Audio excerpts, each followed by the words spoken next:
खत्म हो गया और अब 4 तारीख को रिजल्ट आना है। बहुत अभ्यर्थी ने नोटा दबाया, आपको मालूम होगा। हमारे साथ शायद सौरभ मौजूद हैं, आपने भी नोटा दबाया होगा। श्योर। तो ये बताइए कि वोट में तो नीचे ऊपर हुआ होगा ना, शिक्षक अभ्यर्थी हो गए, दरोगा अभ्यर्थी हो गए, जितने भी अभ्यर्थी हो गए, उनके वोट से कुछ ना कुछ तो प्रभाव पड़ा होगा। जरूर प्रभाव पड़ा है। हाँ। अब तो एग्जिट पोल आ गया ना। हाँ। एग्जिट पोल एग्जैक्ट पोल में परिवर्तन हो जाए तो अब पता चल जाएगा जेडीयू और जो आरजेडी की सरकार थी जिसने वादा खिलाफी किया, जेडीयू और आरजेडी की सरकार दोनों को, बीजेपी को नहीं कर, बीजेपी को इसलिए नहीं करे तो बीजेपी की सरकार अभी बनी है। वादा खिलाफी अगर आप कीजिएगा और समझ में आ जाएगा कि छात्र अभ्यर्थियों के बात पर गुमराह करके, तो अब तो सामने आ गया ना भाई। ये बस बताइए कि टीआरई 1-2 में जितने भी वादे हुए थे सरकार की तरफ से, बीपीएससी आयोग की तरफ से, के पाठक की तरफ से, शिक्षा विभाग की तरफ से जितने भी वादे हुए थे वो सारे तो झूठे निकले, एक भी सच हुआ? देखिए, वादा जो होता है वो न सरकार करती है।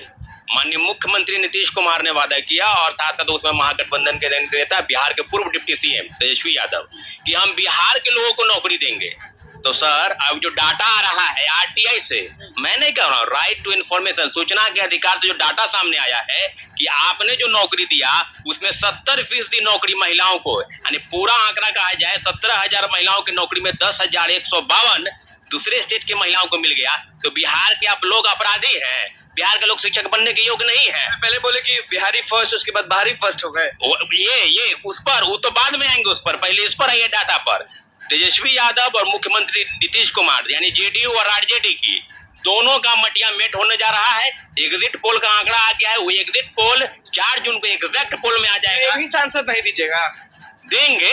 चिटपुट जो छात्र हित में कुछ बात किए होंगे, कुछ क्षेत्र में कुछ काम किए होंगे, 1, 2, 4 में छिटपुट। ओवरऑल आप जान लीजिए जेडीयू को एक तरह से बर्बाद की तरफ से, खासकर जेडीयू तो पूरे बर्बाद है। पूरे इसलिए बर्बाद है क्योंकि जेडीयू की ही सरकार आप मान सकते हैं नीतीश कुमार जी, और नीतीश कुमार जी जिस प्रकार से काम किए, लोगों के भ्रम में रहकर कि कहते थे कि 10% से 15% दूसरे स्टेट के लोगों को नौकरी मिला है।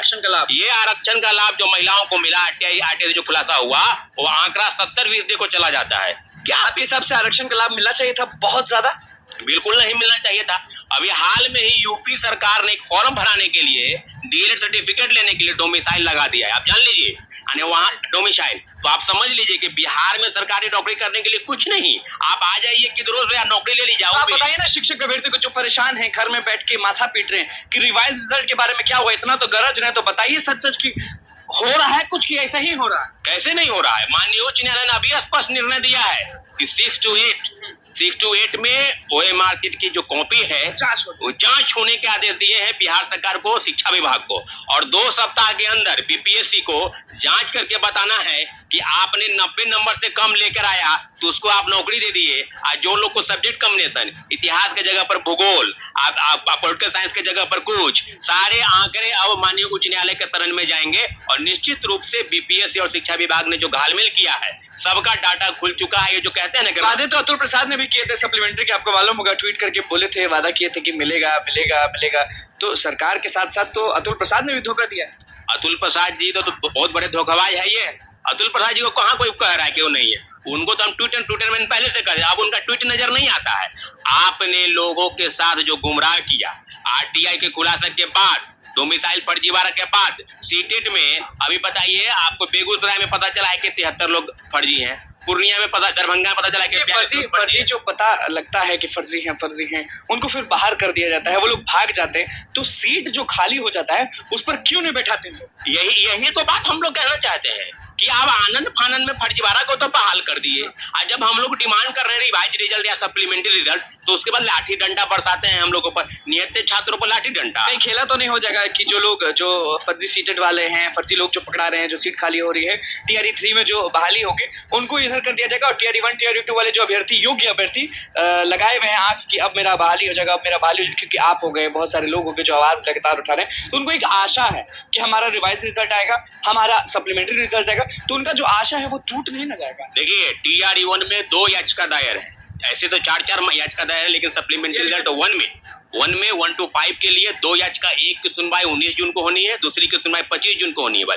CWJC 1151 उसकी सुनवाई 19 जून को, CWJC 2337 सुनवाई होता है तो हित में होता है कि ऐसे ही बस सुनवाई हो जाती है? बिल्कुल चार सुनवाई होने के बाद भी बिहार सरकार और शिक्षा विभाग को नोटिस गया हलफनामा के रूप में, अभी तक दाखिल नहीं हुआ है कोर्ट में। तो आप समझ लीजिए ना कि किस तरह की चीजें हो रही है। सरकार के पास अब बचा कुछ नहीं है, ना डोमिसाइल पर बोलने को कुछ रहा, ना आरटीआई के बाद जो आरक्षण का लाभ आप यहाँ बिहार के मूल कोटि को, तो बिहार के महिला से सिर्फ वोट लेना है। कुछ अपडेट नहीं आया, वो दबाव बनाने की जो बात हो रही थी शुक्रवार को जो शिक्षक अभ्यर्थी को बुलाया जा रहा था, कुछ वहां से अपडेट नहीं आया, कुछ अपडेट बता सकते हैं? बिल्कुल अपडेट आया है, जो अभ्यर्थी गए हैं वहां जाकर दिए हैं। और कन्हैया प्रसाद श्रीवास्तव है जो माध्यमिक शिक्षा के निदेशक है, वो रिटायरमेंट उनका हो गया है, तो उनके लिए भी एक्सटेंशन के लिए ACS के पाठक चिट्ठी लिखे थे कि वो गुरु चेला का संबंध है ना, के पाठक और कन्हैया श्रीवास्तव गुरु चेला दोनों बहुत स्ट्रिक्ट हैं कि दोनों कुछ और स्ट्रिक्ट।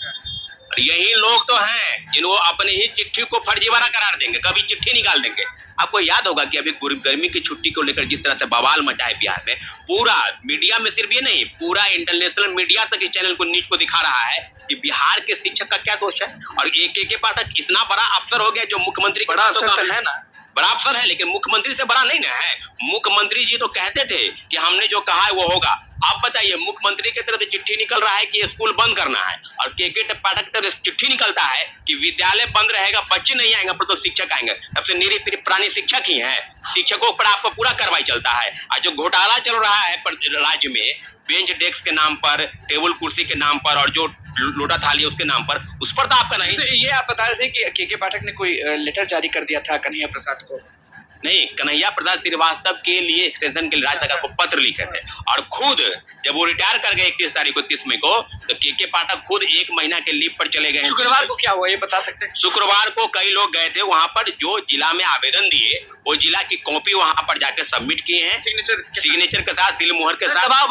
दबाव बन रहा है। देखिए, जो चीजें एक दिन का बात नहीं है, बात यह है कि हम लोग चाहते हैं कि अगर सरकार की तरफ से जो डाटा आ रहा है, TRE-1 में लगभग कहा जाए तो 20,000 से 25,000 पद खाली है, तो जब पद खाली है और लोग फर्जीवाड़ा करके बहाल होकर उनको आप बाहर कर रहे हैं, तो इसमें दिक्कत कहाँ है? कुछ जब दिक्कत नहीं था तो हम लोग कोर्ट गए। अब कोर्ट के आदेश लगातार आ रहा है, मतलब कि प्रक्रिया शुरू है रिवाइज रिजल्ट को लेकर। सप्लीमेंट्री तो ठीक है, लेकिन रिवाइज रिजल्ट पहले आएगा, सप्लीमेंट्री से पहले रिवाइज रिजल्ट आएगा। देखिए, सप्लीमेंट्री रिजल्ट को लेकर TRE-1 में याचिका दायर है, सुनवाई होने वाली है, कोर्ट अभी बंद है, 19 तारीख को सुनवाई हो गई होगी, 25 को होगी। आने वाले समय में जिस तरह का घमासान मचेगा, वो घमासान 2 विषयों पर मचेगा। एक पहला डोमिसाइल, और दूसरा है जो RTA से खुलासा हुआ है कि महिलाओं को आरक्षण, और बिहार के उन लोगों को, जब प्रदेश में नौकरी की बहार चली तो बिहार के हर एक लोग, महिला जैसे रिवाइज रिजल्ट और सप्लीमेंट्री बस कुछ समय में, कुछ दिन में आ जाएगा, क्योंकि दबाव बन रहा है। और बवाल उस दिन होगा जब आरक्षण के लिए आप लोग पहुंचेंगे BPSC आयोग। बिल्कुल, आरक्षण के नियम का पालन BPSC ने नहीं किया, और BPSC के पूर्व चेयरमैन के हवाले पहुंचेंगे 6 तारीख को आचार संहिता खत्म हो जाएगा। 6 तारीख के बाद हम लोग बैठक करेंगे, और उसके बाद BPSC ऑफिस जाएंगे, शिक्षा विभाग जाएंगे, क्योंकि जो आरक्षण का नियम आपने पालन नहीं किया, जो दावा बिहार सरकार कर रही थी कि सरकार हमने सबको नौकरी दिया, तो उसी नौकरी के हवाले से ना भाई, कि आपने किन किन लोगों को नौकरी दिया? सबको नहीं दिया, बाहरी को दिया। अब बिहारी को आप जो है ना, भीख मांगने पर, अब चुनाव खत्म हो गया है, अब ये लोग भीख मांगने चले जाएंगे, या गेहूं धान काटने, या उसके बाद जाएंगे बर्फ मलाई फैक्ट्री में बेचने। बस यही है बिहार के लोगों का भविष्य। मटिया मेट जो किया है उसका भी इस लोकसभा चुनाव में मटिया मेट हो जाएगा, क्योंकि आपने कहा कि एग्जिट पोल अगर बिल्कुल सही रहा आंकड़ा, तो एग्जिट पोल में आंकड़ा JDU RJD 0-0 पर आउट हो जाए। चलिए देखिए, छात्र सौरव हमारे साथ मौजूद थे। एग्जिट पोल आपको लगातार हम भी दिखा रहे हैं और बाकी लोग भी दिखा रहे हैं। सीधे इनका कहना है कि JDU और RJD का भैया 0 पे आउट होने वाले हैं। और देखिए, सबसे बड़ी खबर यह है कि रिवाइज रिजल्ट और सप्लीमेंट्री बस कुछ दिन में आने वाला है, और बवाल तब होगा जब आरक्षण को लेकर BPSC का घेराव होगा और डोमिसाइल को लेकर BPSC का घेराव होगा। अभी हमारे साथ छात्र सौरभ मौजूद थे, क्या कुछ कह रहे थे शिक्षक अभ्यर्थी के हित में, क्या हो चुका है और क्या होने वाला है वो आपने सुन लिया। अब देखना होगा कि आगे क्या होता है, के पाठक क्या एक्शन लेते हैं। तो बस हमारे चैनल को सब्सक्राइब करें। सप्लीमेंट्री रिजल्ट को लेकर बड़ी बात कही है, और स्पष्ट रूप से ये बात क्लियर हो चुकी है कि सप्लीमेंट्री रिजल्ट जारी होने की पूरी उम्मीद और आशा है। तो क्या कुछ होगा समय बताएगा। दोस्तों, वीडियो में इतने, धन्यवाद, जय हिंद।